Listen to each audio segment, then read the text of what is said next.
I never imagined it would be so long. The couples kept apart by COVID rules. Many long-distance couples are spending Valentine's Day apart because of travel restrictions.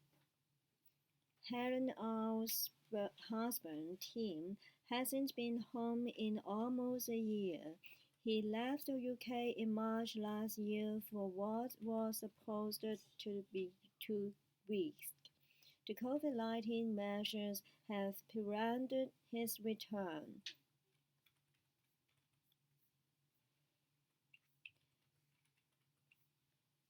His Christmas presents wait for him under the tree. Their 3 children insist on keeping up until he gets back. Tim is a pilot who flies medical equipment around the world.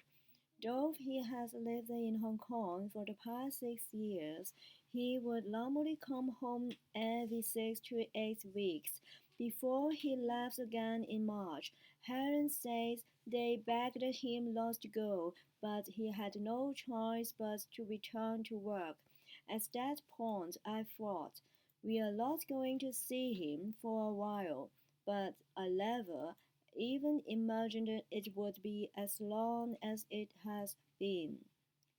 As the pandemic worsened and international travel restrictions tightened, returning to the UK became impossible. If he came home for a week, he'd have to quarantine for 2 weeks back in back in If he came home for a week, he'd have to quarantine for 2 weeks back in Hong Kong, and he couldn't get that much time off work.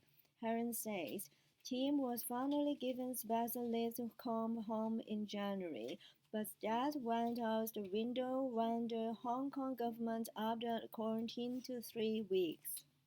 That tipped me over the edge, to be honest, she says tearfully, reflecting on the fact that he has spent most of the pandemic alone. He's missed a year out of the children's lives, and they've missed a year out of his. I'm aware we are not the only family in this situation, but it is really beginning to take a toll on us. With the help of Tim's company, she was able to take the kids out to Hong Kong last summer to see him. Leaving him again was horrifying, she says.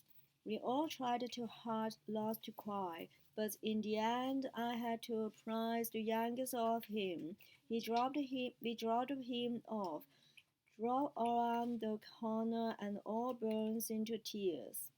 As many celebrate Valentine's Day on Sunday, there are countless long-distance couples who are still unable to see each other and unable to plan to meet in the face of quarantine, travel bans, and uncertainty. When COVID hit, PK and his girlfriend of 6 years had already done a year of long distance after her visa ran out and she returned to Australia for a year to study. This was meant to come to an end in April last year, when the plan was for him to get a visa to join her in Australia and get married. Because they didn't live together for that year, they don't have the level of documentation required for him to qualify as a partner for compassionate exemption to Australia's strict hotel quarantine rules. Kay says they are anxious that she wouldn't be able to get a UK marriage visitor visa as weddings are on hold due to lockdown restrictions. To complicate matters further, Kay is due to begin a master's in New York in August. It is unclear if we'll be able to meet by then and go together, says Kay, who hasn't seen his girlfriend since January last year. It's frustrating. We're both quite practical. The hardest part is the uncertainty.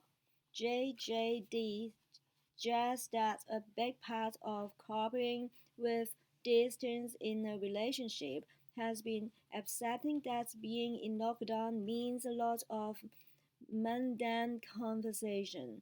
He met his girlfriend, a freelance writer from the US who has been helping down songs for the past 2 years in February 2020. The pair lived together in London through the first lockdown from April to July until her tourist visa expired. While she has lived between CS and Turkey in recent months, Dee has been back at home in C with his family, focusing on making ambitious plans for the life they might have together once they are both vaccinated has helped them cope. Dee says, right now, there's a small farm of rescue animals in Northern Spring.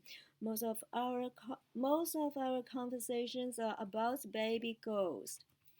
Anyone in a long-distance relationship would attest that having something to look forward to, being able to plan for the future and put days in the diary to see each other is a vital coping mechanism which the pandemic has slashed away which the pandemic has slashed away.